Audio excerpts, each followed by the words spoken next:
Olá, seja bem-vindo. Está no ar o 27 Segundos pela RCTV, canal 27 da NET Digital. Eu sou Hermes de Luna e vamos direto às imagens do que foi manchete e o que virou notícia no dia de hoje, em 27 segundos, pelas lentes da RCTV.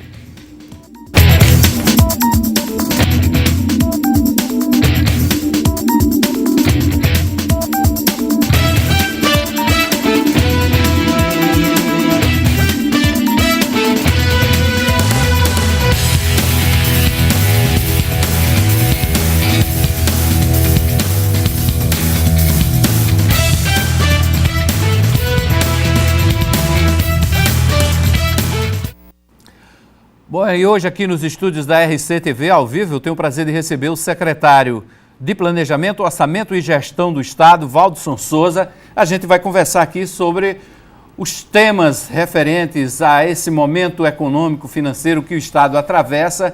Recentemente ele esteve na Assembleia Legislativa e apresentou a LDO, a Lei de Diretrizes Orçamentárias, aquela lei que define metas e prioridades para o orçamento do próximo exercício financeiro. E a gente vai falar muito sobre isso, o próximo exercício financeiro. Como é que o Estado está se preparando? Como é que a gestão está encarando o seu planejamento para 2018? Boa noite, secretário. Seja bem-vindo. Prazer tê-lo aqui novamente. Boa noite, Hermes. Boa noite a todos os telespectadores da RCTV. Prazer estar de volta aqui. Bom, secretário, vou começar com uma pergunta da seguinte forma. O planejamento do Estado está sendo projetado até 2018 ou vai além disso?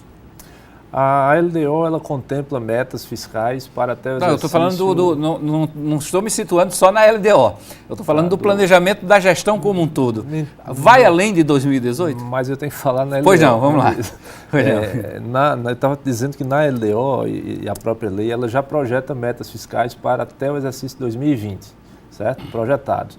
Agora, é óbvio que o planejamento do Estado ele contempla um conjunto de indicadores sociais, indicadores técnicos, indicadores que são operacionais, que precisam estar também aí para um período de até uma agenda aí de uma década ou mais, certo? Então, todo o planejamento que o Estado tem feito, inclusive no momento do mês de fevereiro, quando o governador anunciou o Pacto pelo Desenvolvimento Social da Paraíba, nós fizemos a pactuação aí com a agenda da ONU, a agenda do desenvolvimento, dos Objetivos de Desenvolvimento Sustentável para até 2030.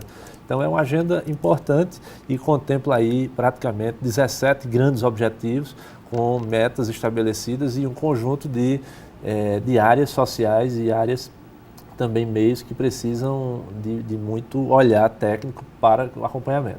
Então deixa eu fugir um pouquinho só, um tiquinho só, como diz lá em Sapé, dessa pauta econômica financeira. Isso é uma certeza de que o projeto político, o projeto de gestão ultrapassa 2018? Olha, o planejamento que existe nesses dois períodos de governo estabeleceu um ritmo de investimento na Paraíba que dificilmente esse Estado pode retroceder. A gente não tem como conceber isso, a gente não tem como não imaginar que um Estado como a Paraíba, certo? Que em 2010 investia ao longo de um governo inteiro, o final de um governo inteiro, pouco mais de 800 milhões, a gente chega ao final de um período aí de 6 anos a mais de 5 bilhões de reais investidos e vamos ultrapassar os 6 bi até o final desse ano de 2016. É um percentual muito grande, contempla o projeto político e, é lógico, não é só investimentos em obras e ações, rodovias, infraestrutura hídrica, hospitais, escolas, que faz com que esse projeto ele tenha tanta imponência, mas é exatamente a qualidade de vida das pessoas. Nós tivemos melhoria do PIB, crescemos aí quase 58%, quase 59% do PIB em relação ao período de 2010 a 2014. Tivemos melhoria no IDH, chegamos a 6,5% no IDH, fizemos muitas melhorias aí na qualidade de vida da população e tirando muitas famílias da linha de pobreza, saindo aí com mais de 28% de redução de famílias nessa condição e ainda a condição de redução de analfabetismo, que a gente tem uma média de redução de analfabetismo na população acima de 18 anos maior do que o país de toda a nação brasileira e maior do que o Nordeste. A gente caiu, reduziu o analfabetismo em mais de 22%. Então, é um percentual muito significativo. Poucos estados têm números desse porte para colocar na mesa e para discutir. Então, o projeto ele é muito focado na melhoria da qualidade de vida e, lógico, na capacidade de investimento, acelerando o ritmo econômico do estado. Bom, quando o senhor fala no crescimento do PIB de 59%, 58%, em que período se dá esse crescimento? Entre 2010 e 2014. Em 4 anos? Exatamente, em 4 anos, no primeiro período. Os outros períodos, eles são aferidos e a gente já tem aí tanto a base do IBGE, articulado com agora a Gerência de Desenvolvimento dos Municípios, o antigo IDEME, que hoje funciona no planejamento, já trabalhando a elaboração dos relatórios já dos períodos subsequentes. E o que é que fazia esse PIB, esse crescimento, tanto do PIB como do IDH, como das taxas de analfabetismo, estagnarem? Estagnarem ou caírem ainda mais? Exatamente. Primeiro, você tem que considerar, Hermes, que o ritmo de investimento do Estado, como eu já falei, ele é muito diferenciado. Você não tem estados hoje que consiga orçamentar ali cerca de 8% a 10% de toda a sua receita corrente para aplicação em obras e ações como o governo do Estado e como o governador vem priorizando. É uma lógica completamente inversa e, no momento atual, muito destoante da realidade de muitos estados. Entendeu? A gente tem hoje, falando da malha viária do Estado, 2.400 quilômetros de malha viária nova, ou seja, rodovias novas, executadas nesse período de governo e exatamente aí chegando à 4ª melhor malha viária do país. Isso, quando você fala, mas isso aí não é somente construção de rodovias e investimento em obras de construção civil, mas é desenvolvimento econômico para 54 cidades que estavam isoladas, um conjunto de outras cidades nas imediações dessas isoladas que estão, né, hoje sendo beneficiadas porque conseguem fazer o transporte viário de cargas, conseguem fazer o transporte na área de saúde, conseguem fazer um conjunto de atividades hoje com muito mais agilidade e com muito menos custo. Então, é desenvolvimento econômico puro. Então, a gente tem, atrelado a isso, também um desenvolvimento do comércio varejista e atacadista em várias regiões e também a condição de estimular o emprego e principalmente o pequeno empreendedor em muitas regiões desse estado. Então, é uma coisa muito, muito interligada e a gente tem um foco muito grande nesses princípios. Uhum. Certo. Secretário, nesse período agora mais recente, o Estado continua crescendo, apesar das crises, baseado-se nesses índices que o senhor apontou, já dá para indicar que se houve uma retração? Não, a gente tem uma avaliação de 2016 bastante deficiente, como eu já tinha te dito em entrevistas anteriores. A gente conseguiu terminar o ano de 2016 com o resultado primário, né, o nosso resultado primário é positivo em 322 milhões de reais. Isso demonstrou um equilíbrio fiscal da Paraíba, porque isso significa o equilíbrio da folha, significa o equilíbrio da dívida pública e é lógico que significa a nossa capacidade de investimento mantendo-se dentro daquele período. Então, a gente tem exatamente esses 3 pré-requisitos aí para manter o Estado equilibrado. O crescimento do Estado, é lógico que ele vem atrelado a isso, às suas várias áreas, mas a gente tem uma condição de projeção para o ano de 17, de receita principalmente, a menor do que no ano de 16, porque o ano de 16 foi bastante complicado, tendo em vista que a gente fechou o exercício, não só o estado da Paraíba, mas todos os estados e os municípios, com o chamado recurso da repatriação. E a gente tem ali um aporte de recursos da ordem de 387 milhões ao final do ano, já nos últimos dias do mês de dezembro, do dia 29 de dezembro, chegando aos cofres do Estado e isso permitindo com que a gente tenha um fôlego para virar o ano. Mas o ano de 16 representou muita queda no fundo de participação dos estados e dos municípios. Quando cai no Estado, também cai nos municípios e muitos municípios, mais de 50, 60 municípios, tinham a cada mês seus FPM zerados isso prejudica muito o cumprimento do pagamento da folha de pessoal, compromete completamente o desenvolvimento econômico da região e faz com que diminua a capacidade de aporte, né, de compra, a capacidade de investimento das pessoas dentro do seu território. Então isso é muito ruim. Se não fosse a repatriação, aqueles recursos que chegaram aí no apagar das luzes do ano, poderia haver atraso de salário, corte em investimentos? O que é que poderia ter acontecido com o Estado? Não, o Estado tinha, naquele momento, já um planejamento muito equilibrado e o governador já estava exatamente com o controle da situação. Que viesse era ganho. Mesmo sem o recurso de repatriação. Exatamente. A gente considerava que o recurso de repatriação entraria, mas naquele momento a gente já nem considerava que ele fosse entrar dentro do exercício 16, porque esticou tanto a corda. Inclusive, a última parcela foi a parcela de juros e multa de repatriação. Então a gente não tinha a segurança e naquele momento o governador, inclusive no momento em que entrou, a gente já tinha inclusive pago o 13º e a folha, que já era dia 29 e já praticamente um dia antes do feriado. Então a gente tem um planejamento muito equilibrado para o cumprimento de folha e não havia esse risco em 16 naquele momento. Se os ajustes fiscais que o governador determinou não tivessem sido feitos, isso sim poderia acarretar num prejuízo desse porte. Mas essa preocupação ela foi muito antecipada e o governador Ricardo já vinha chamando a equipe econômica para fazer os alinhamentos finais do fechamento do exercício e o cumprimento não só da folha, mas o cumprimento do pagamento de fornecedores, de tudo que o Estado tinha que cumprir e que honrar. O Estado não sai em nenhum momento dessa linha de ter essa reserva para a folha de pagamento, não chega a utilizar esse dinheiro do pagamento da folha para cobrir, vamos dizer assim, outras despesas? Não, de forma alguma. Isso aí é sagrado e é provisionado 1/12 de tudo que se arrecada, do montante necessário para o pagamento de folha e de 13º a cada mês. É uma regra sagrada do governador. O governador trabalha com um fluxo e um regime de caixa muito, muito organizado, ou seja, e à medida que cada análise dessa diária é feita, é dado o posicionamento do que pode ser feito e o que não pode. Tudo que está anunciado de obra, tudo que o governador anunciou de obra, tudo que o governador comprometeu-se, é exatamente o que vai ocorrer. Não tem uma obra nesse estado, inclusive as que são ainda solicitadas pela população, ele deixa isso muito claro. Não há possibilidade dele fazer anúncio de obra em que não haja dinheiro e fluxo de caixa necessário, suficiente para o pagamento e o cumprimento. Ok, secretário, a gente vai fazer um intervalo, volta em seguida.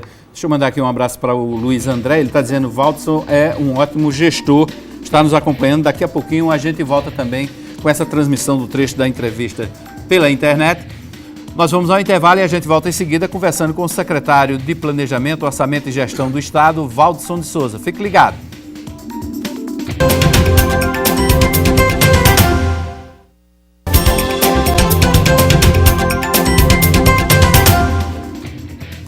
De volta com 27 segundos pela RCTV, hoje conversando com o secretário de Planejamento do Estado, Valdson Souza.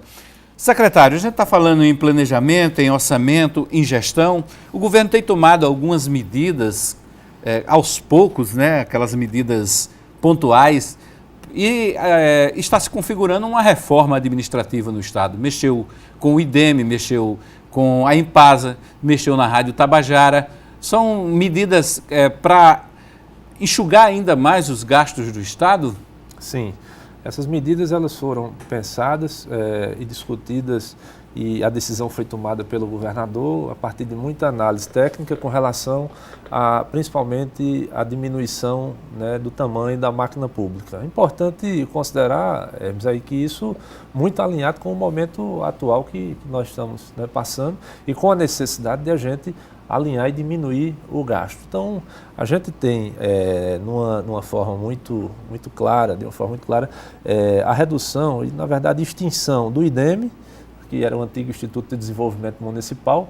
Ele foi extinto pelo governador e transformou-se numa gerência executiva de desenvolvimento municipal na Secretaria de Planejamento do Estado, e a redução da estrutura de cargos de outros órgãos, como o IASS, a FUNESC, a Impasa, e a própria Rádio Tabajara.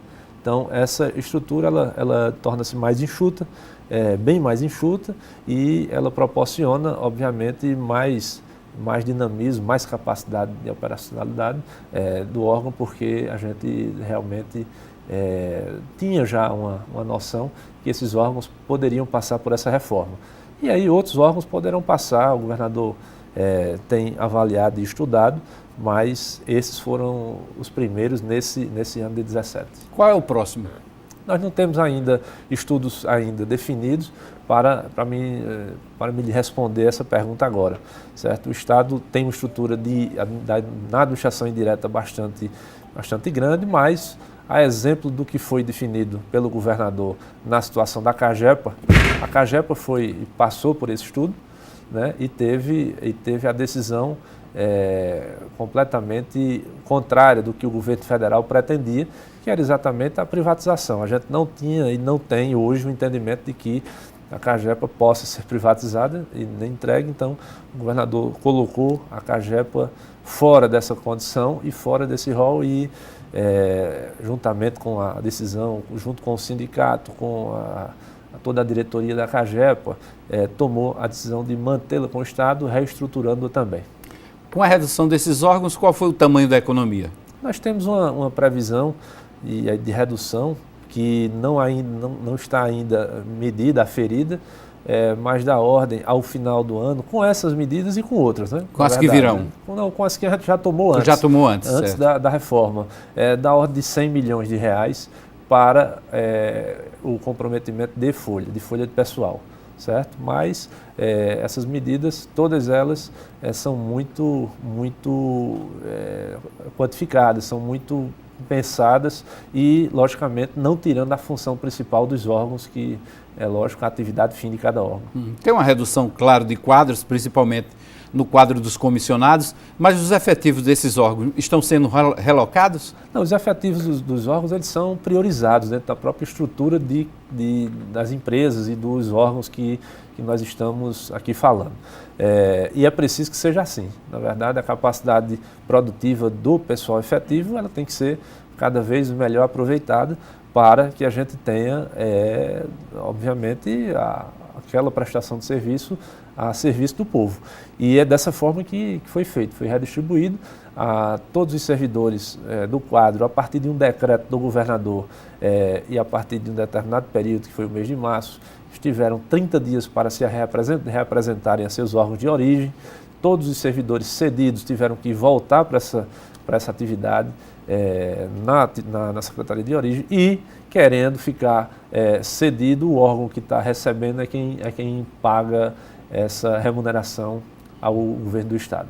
Eu me lembro, secretário, que lá atrás, mas lá atrás mesmo, a gente via algumas notícias de servidores do Estado que estavam até fora do país. O Estado hoje tem um controle total de onde cada servidor está? Olha, tem.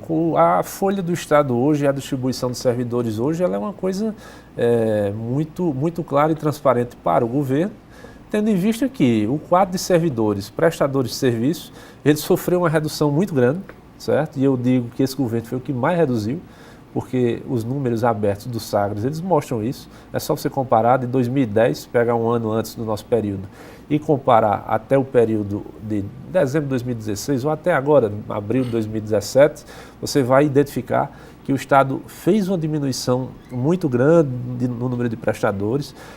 Houve um crescimento na quantidade de aposentados e pensionistas por conta da idade, obviamente, e a absorção também de servidores efetivos, porque nós também realizamos, no primeiro mandato, o governador realizou um concurso de mais de 10 mil pessoas efetivas para nível médio.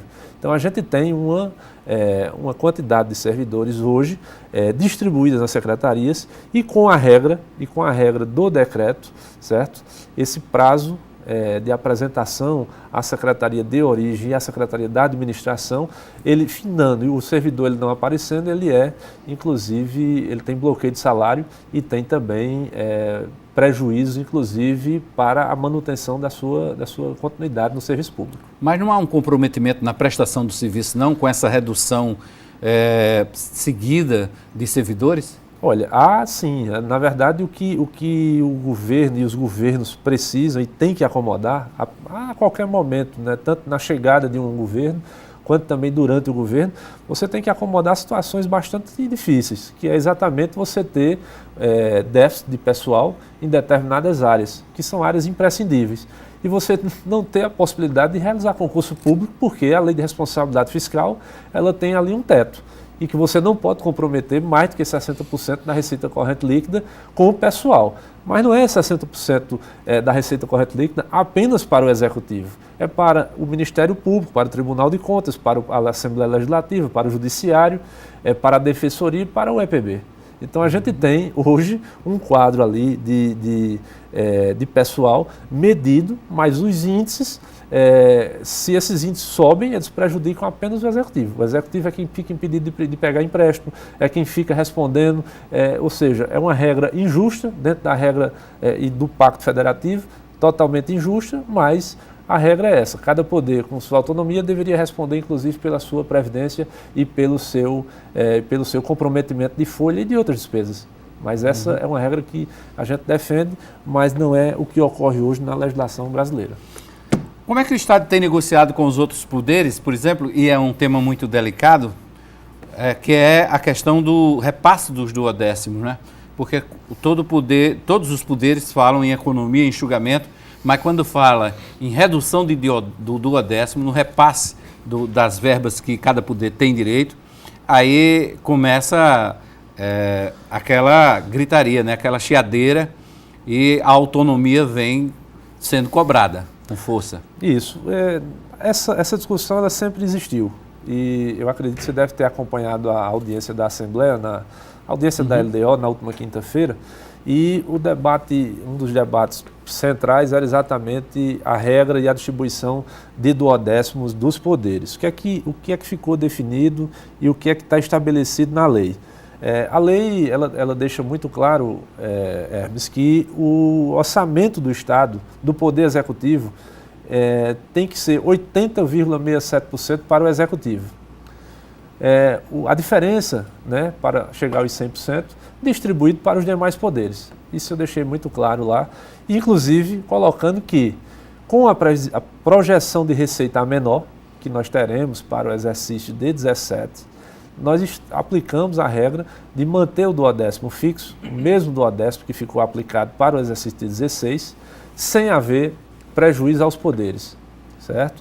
Uma regra, inclusive, muito generosa por parte do governador, entendendo que os poderes, eles constituem, né, uma atividade fim também de muita importância, certo? Então, a regra fica muito clara quando o Poder Executivo ele tem que manter a regra do 80,67% do orçamento e os poderes com sua distribuição. Nenhum poder terá repasse a menor do que houve em 2016.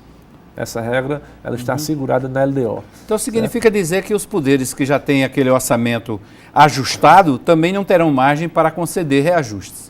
Olha, não há margem para reajuste em nenhum dos órgãos e poderes. Na verdade, nem executivo, nem legislativo? Não há margem que caiba aumento de salários nesse momento que nós estamos. Entendeu? As margens elas são diminutas para praticamente tudo. Não só para aumento de pessoal, aumento de folha, mas também para aumento de custeio. Se os órgãos, os poderes não fizerem os ajustes, a exemplo do que o Executivo já vem produzindo, a gente não consegue fechar o exercício dentro de uma normalidade, dentro de índices que precisamos chegar, certo? A regra é muito clara, a legislação é muito clara, mas a punição principal é para o Executivo.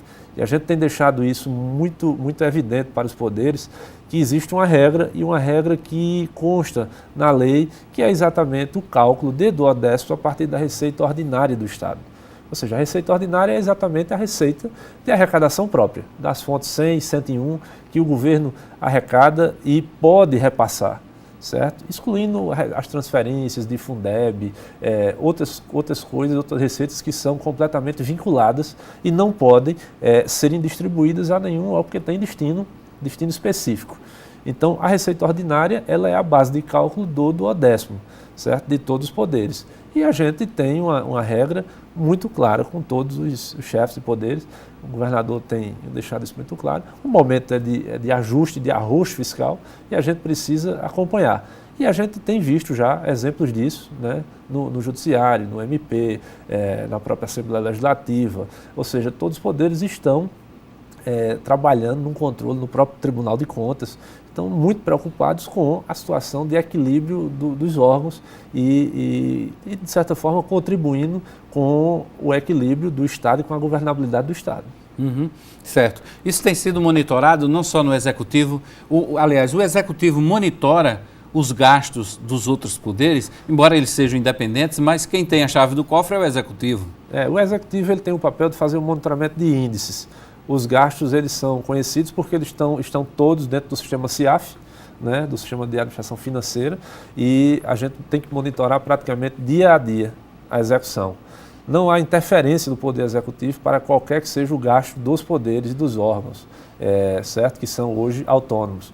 Mas o que há é exatamente a emissão de alertas, a emissão de discussões para que a gente ajuste índices, e isso é feito com muita naturalidade, com muita tranquilidade, entendeu? Durante toda semana, todo mês, onde é preciso e fazer ajuste, a gente emite a informação técnica para que a gente tenha, e a própria controladoria acompanha isso de uma forma bem assim, participativa. Ok. Deixa eu mandar aqui um abraço para o Inácio Queiroz, o Adalberto Ferrari, o blog Recordar Faz Bem, o Adonis, que estão nos acompanhando, o Silvando também, estão todos aqui nos acompanhando no 27 Segundos na RCTV. Vamos ao intervalo e a gente volta em seguida nessa entrevista com o secretário Valdson Souza.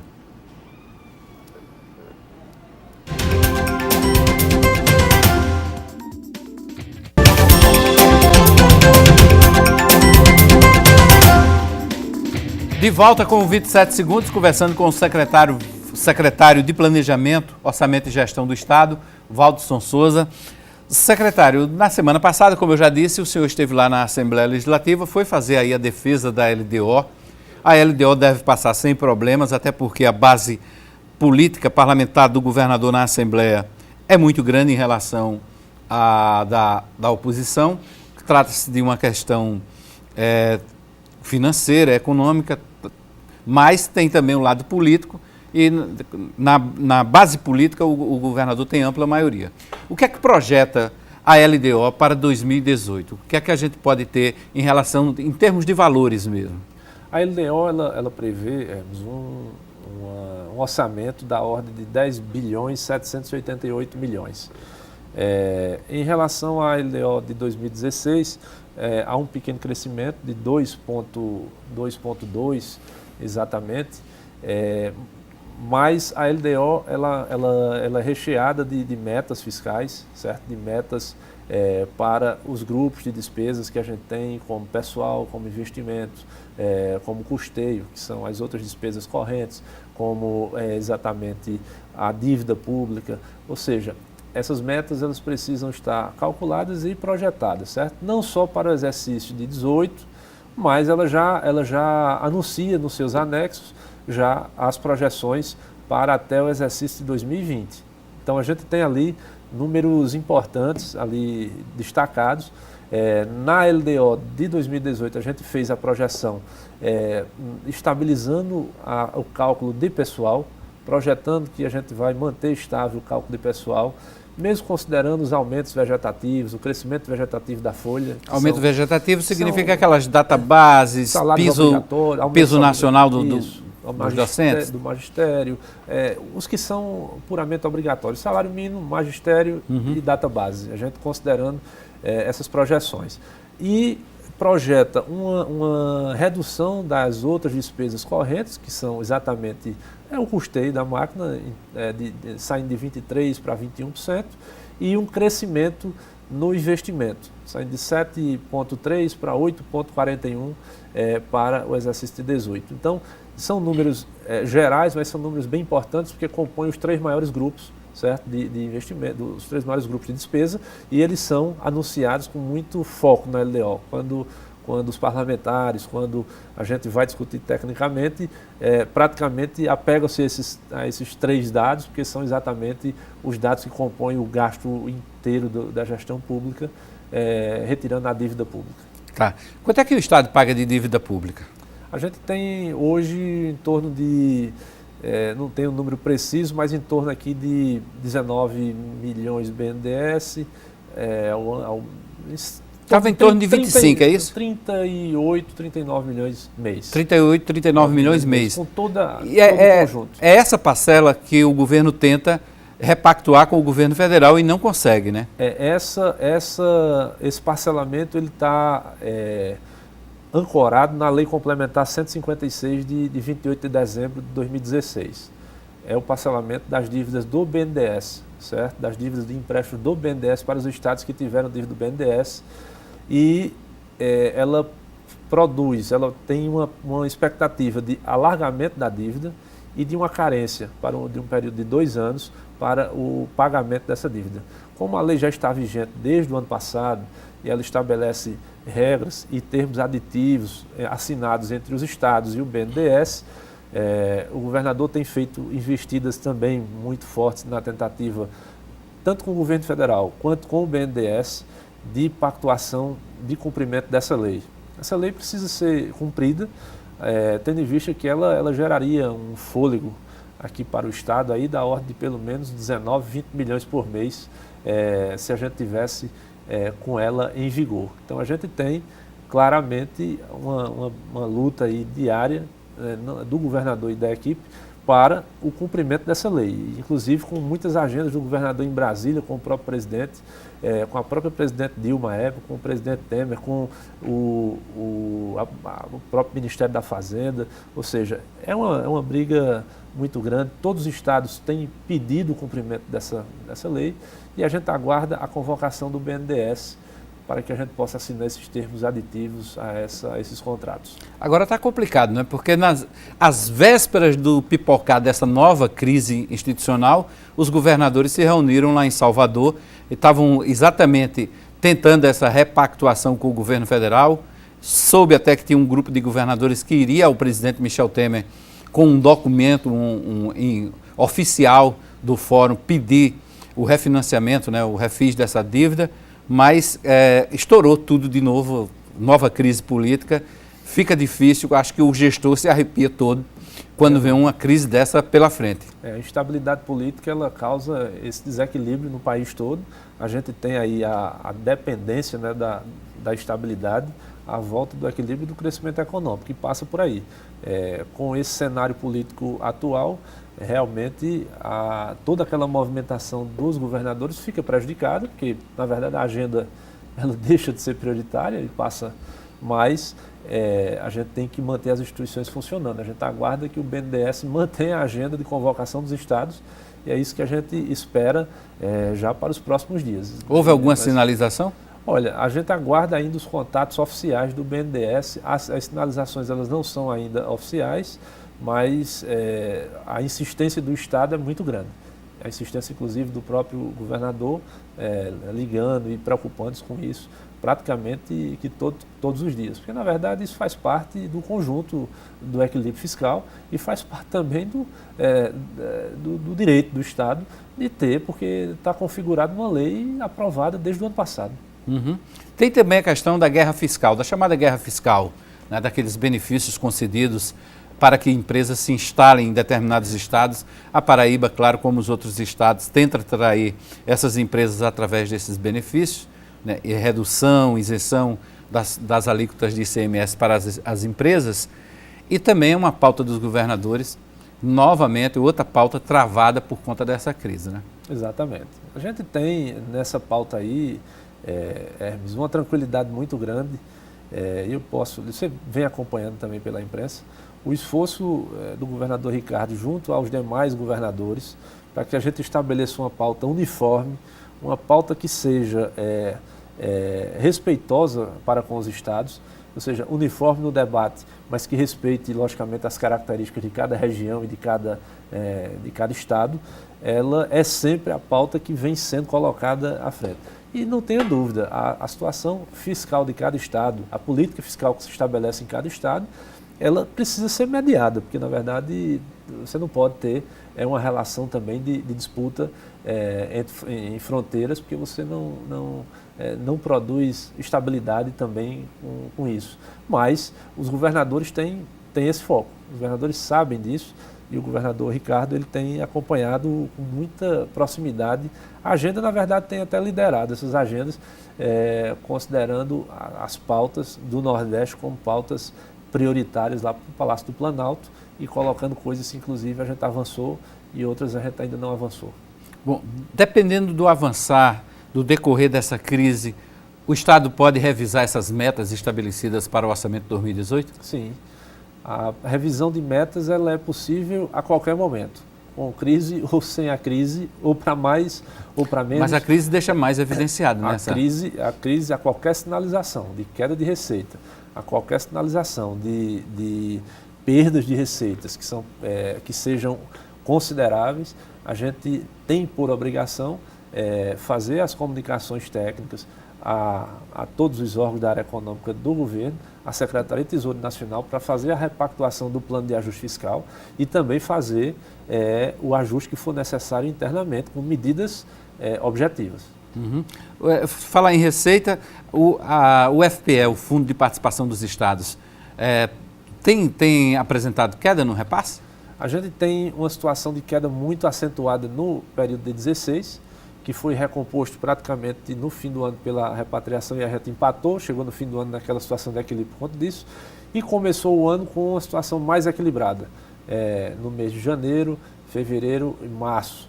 O mês de abril, um período de apenas 13 dias úteis.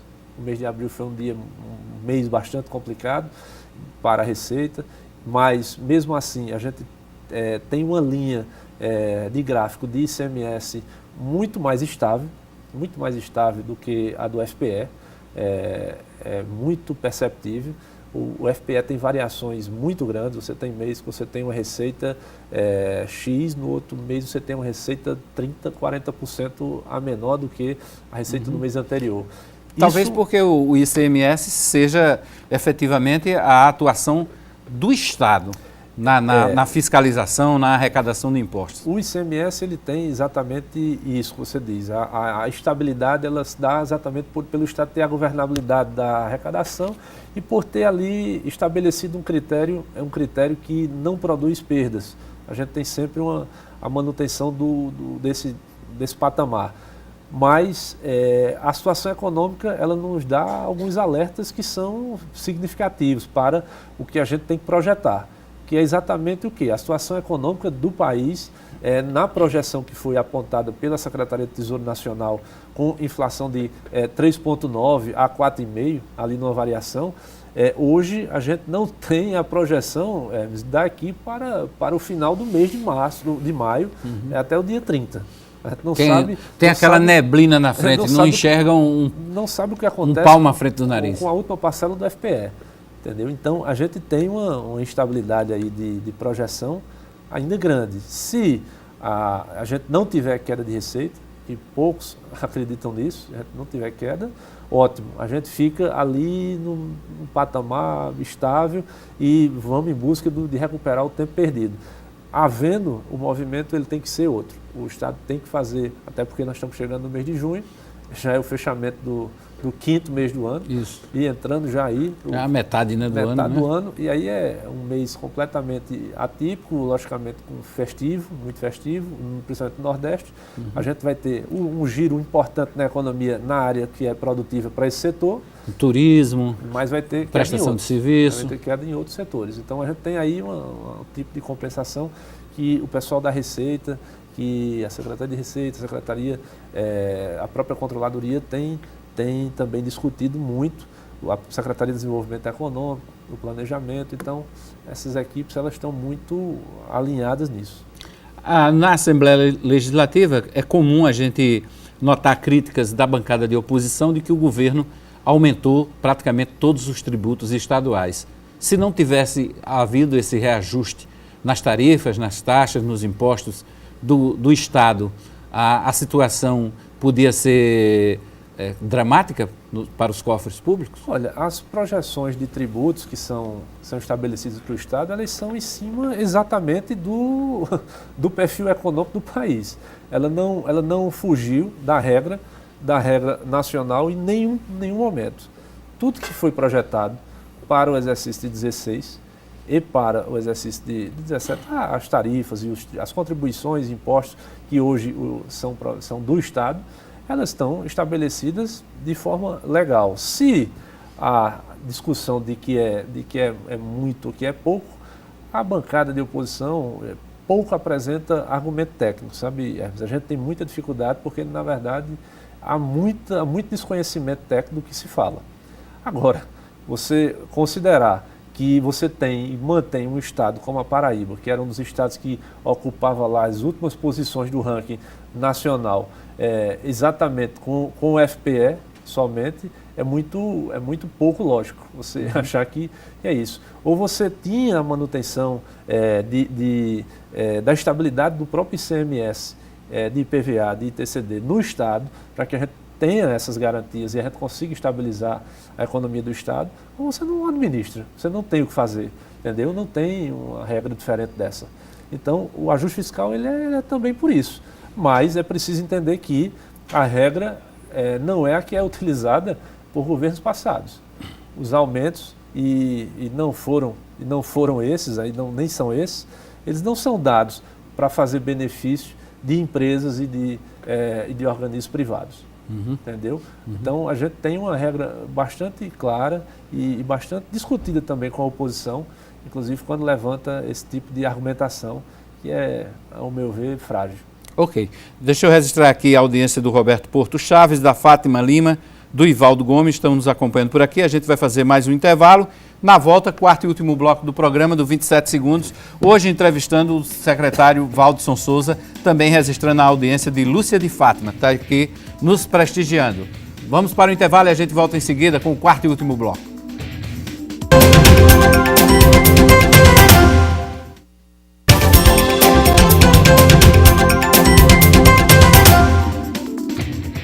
De volta com 27 segundos, conversando hoje com Valdson Souza, secretário de Planejamento do Estado. Daqui a pouquinho eu retomo a entrevista com o secretário. Eu vou a Brasília. Lá, o deputado federal André Amaral protocolou no Ministério Público Federal um pedido para que fosse revisada a delação premiada dos irmãos donos do frigorífico JBS. Eu apresentei uma denúncia-crime contra o senhor Joesley Batista e o Wesley Batista por entender que eles descumpriram o artigo 26 do acordo de delação premiada, quando investiram na Bolsa de Valores, colocaram o Brasil numa crise e depois ganharam muito dinheiro. Então essa delação ela tem que ser revista. Nós vivemos num país onde uma mãe de família que pratica um furto famélico para alimentar seus filhos é presa e condenada. E por que não esses imperadores do grande negócio também não podem sofrer com as barras da lei, porque não podem ser presos e condenados. Então a gente está pedindo a suspensão desse benefício da delação premiada para que eles voltem ao Brasil e respondam, assim como qualquer cidadão. Se a gente está passando a limpo esse país, se a política está sendo passada a limpo, se o Poder Judiciário está sendo passado a limpo, o Ministério Público está sendo passado a limpo, os grandes empresários, que segundo eles compraram mais de 1.800 parlamentares, compraram membros do Ministério Público e do Judiciário, eles precisam pagar, assim como eu e assim como você, pagaríamos por um crime cometido. Bom, aí ainda sobre essas denúncias envolvendo os irmãos donos, é o grupo, né, JBS, na Assembleia Legislativa, os deputados estaduais estranharam a repercussão das doações feitas nas eleições de 2014, através de diretórios nacionais de outros partidos, que foram identificadas como doações desse grupo. O deputado Bosco Carneiro reagiu a esse noticiário. A JBS não doou a minha campanha. Precisa esclarecer, se restabelecer a verdade e esclarecer os fatos. Num momento desse perturbado no Brasil, onde inclusive há uma delação da JBS, existem mais de 1.800 políticos no Brasil, inclusive não só políticos, mas procuradores, juízes, várias outras categorias sendo acusados de receberem caixa 2 propina. Isso é um fato. Isso é um fato e uma coisa distinta. A JBS, ao deputado João Bosco Carneiro Júnior, não doou nada. O que precisa ser esclarecido, inclusive está lá no próprio site do TRE, é que João Bosco Carneiro Júnior, na campanha de 2014, recebeu uma doação de R$50 mil do Partido Progressista, do Diretório Estadual da Paraíba. Inclusive, quando recebeu essa doação, legalmente emitiu o recibo de doação e o doador, que consta, posso até passar para a imprensa, estou ali com o recibo, o doador foi o Partido Popular Progressista da Paraíba, Diretório Estadual. Então, o fato é esse. Tem afeto a Agnaldo Ribeiro? Não, o deputado Agnaldo Ribeiro faz parte do PP, mas eu recebi a doação do Diretório Estadual do partido, doador. Como a lei, aí é preciso ser esclarecido para que o povo saiba a verdade, como a lei eleitoral prevê que quando o candidato recebe doação de outro candidato, ou então de outro partido político, ou comitê financeiro, esse comitê financeiro, esse partido político, ou esse outro candidato, tem que informar de onde recebeu o recurso. Então, veja bem, eu recebi do Diretório Estadual do PP da Paraíba. O Diretório Estadual do PP da Paraíba, posteriormente à eleição, inclusive a mim, no período da emissão do recibo, que foi no dia 3 de outubro, eles disseram a mim que receberam, inclusive está assinado, recebeu esse recurso do Diretório Nacional. No dia 14 de novembro, posterior à eleição, eu não tinha nem conhecimento, foi feito um ofício, aí eu passei a ter conhecimento, foi feito um ofício do Diretório Estadual do PP, porque a pedido do TRE, que informou que esse dinheiro que tinha transferido para minha conta de campanha, os 50 mil, foram recebidos do Diretório Nacional, e o Diretório Nacional recebeu a doação da JBS. A transferência para a minha conta de campanha, eu vou mostrar, inclusive disponibilizar a todos aqui vocês, a transferência eletrônica foi feita da conta do Comitê Estadual para a conta de campanha.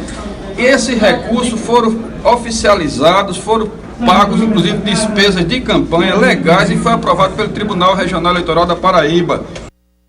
Está aí a reação do deputado estadual Bosco Carneiro, que confessa ter recebido essa doação, mas foi uma doação via PP, Partido Progressista. Vou voltar a conversar com o secretário de Planejamento, Valdson Souza. O secretário, também naquela discussão da LDO, na Assembleia Legislativa, nós sentimos e vimos que as duas instituições que mais se queixaram das questões de repasse do 10º foram Defensoria Pública e o EPB. Já estão consolidados esses quadros? Não tem mais como fugir dessa realidade? Já, do ponto de vista técnico, sim. A gente já, na própria discussão da LDO, deixamos muito clara a situação das duas instituições. Inclusive porque a argumentação feita, ela não pode ser sustentada, porque se assim fosse, o Estado também a reivindicaria. Que é exatamente o quê? A gente tem um orçamento aprovado, no caso da UEPB, da ordem de 317 milhões de reais por ano, certo? Para o exercício 2017. A UEPB reivindica receber o total do orçamento, assim como a Defensoria Pública. O que a gente coloca exatamente é que não há nenhum órgão nem poder que tenha executado o seu orçamento na íntegra. A gente tem um orçamento total, certo, no Estado, de 11 bi 300, onde a arrecadação é 8 bi 400 e pouco. Então, você não tem como fazer a alocação de todo o orçamento para todos os poderes. Caso contrário, a gente tem que descumprir a própria LDO, sair dos 8067 para passar somente para poderes. Então, essa regra, ela fere a LDO, fere a lei orçamentária anual e também ela precisa ser compreendida na lógica técnica. Ela não pode ser, simplesmente eu mandei o orçamento Eu propus um orçamento de X e o governo do Estado aprovou só isso. O governo do Estado não aprovou só isso. Não é questão de a gente fazer corte em orçamento. A questão é que existe um cálculo técnico e matemático feito para a projeção de receita do período que aloca o orçamento. Então a gente tem uma regra muito clara para as duas instituições e para os demais poderes. E para o Executivo também. Essa regra está clara. O que não pode é você ter que passar todo o orçamento. Se assim fosse, teríamos que passar 100% para o Ministério Público, teríamos que passar 100% para o TJ.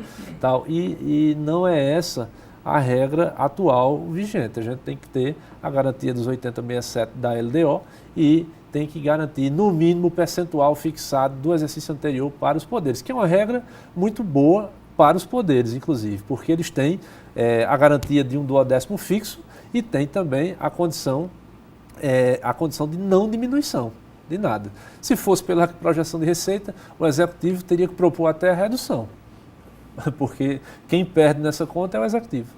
Certo. Secretário, em relação a esse crescimento vegetativo da folha de pessoal para 2018, isso é feito também uma projeção dentro do orçamento que pode ser arrecadado? Sim. A gente tem uma projeção em torno de 1,5%, entre 1,5% e 2% de crescimento vegetativo a cada ano. Isso já está calculado e previsto para 2018, certo? O planejamento trabalha junto com a Secretaria de Administração para evitar o máximo possível de comprometimento de pessoal na receita corrente líquida, do comprometimento dessa receita corrente líquida com o pessoal, na verdade. Então a gente faz, durante o exercício, todos os ajustes necessários para que a gente mantenha esse equilíbrio. Hoje, eu posso lhe dizer que a gente está dentro dos 49% permitido pela lei para o caso do Executivo, certo? E se você lembra aqui também disso, em setembro do ano passado, quando a gente teve o rebaixamento de nota, que a STN fez, rebaixou a nota da Paraíba de B- para C+, a gente tinha uma situação avaliada em setembro, uma situação de pessoal bem maior do que a gente tem hoje. Por quê? Exatamente porque a gente não tinha o balanço do Estado fechado. E as receitas do Estado fechadas nos 12 meses do ano. Quando houve o recurso de repatriação, aportou e a gente fez o fechamento de balanço com os recursos que ainda existiam de caixa, que eram poucos, a gente mesmo assim conseguiu baixar o índice para dentro do índice aceitável, certo? E compreende-se hoje um comprometimento de 49% do Executivo. Do Executivo. O que compromete, a regra da STN é que contempla 60%, mais 60% para todos os poderes. Por todos os poderes. Desse aqui, 49% é permitido para o Executivo. A diferença, os 11%, tem que ser distribuído para os demais. Então, qualquer aumento que o poder faça, qualquer aumento, qualquer aposentadoria, qualquer situação de comprometimento de pessoal, também dos poderes, a penalidade ela é diretamente para o Executivo, na regra hoje da Lei de Responsabilidade Fiscal. Isso é o que eu vinha dizendo, que é injusto na regra, porque exatamente os poderes têm autonomia, possuem autonomia, e na verdade quando um servidor se aposenta lá no serviço público estadual, mas no TJ, no MP, na Assembleia, quem paga essa conta é o Estado, o Executivo também. O Executivo. É quem vai para a PBPrev e, obviamente, essa conta ela só cresce. Com a expectativa de reforma da Previdência, a gente tem mais gente buscando. E como é que está essa questão dos aposentados no Estado, das aposentadorias? O governador sempre cita nas suas entrevistas coletivas que o déficit da Previdência Estadual chega a 1 bilhão. Isso. E eu imagino que também um valor desse montante desse também atrapalhe dentro do próprio orçamento, dentro do próprio planejamento financeiro do Estado. Não tenha dúvida. A questão do déficit da Previdência não é só da Paraíba, mas ultrapassa aí, chega a mais de 100 milhões por mês, a gente tem, e com um crescimento aí esperado até pela própria reforma e a ansiedade dos servidores em não perder direitos, tudo, há uma busca maior natural. O governador tem participado aí na reunião dos governadores, agora na Bahia, na última reunião que houve, e inclusive foi encaminhado um fórum que ocorreu ontem, também em Salvador, e aí a Secretaria da Administração representou o Estado, que era exatamente aquela proposta que a gente vinha trabalhando, a composição do Fundo Solidário de Previdência, lá no governo federal, onde se faria o rateio de 3 contribuições principais do ente federal, que só o ente federal tem hoje, que é o PIS, CONFINS e CSLL. Essas contribuições somente o ente federal retém, e a proposta seria a recomposição não, a partilha de 17,5% dessas contribuições para depósito nesse Fundo Solidário de Previdência, para a cobertura do déficit, que em um ano a gente equilibraria o déficit dos estados de todos os 9 estados?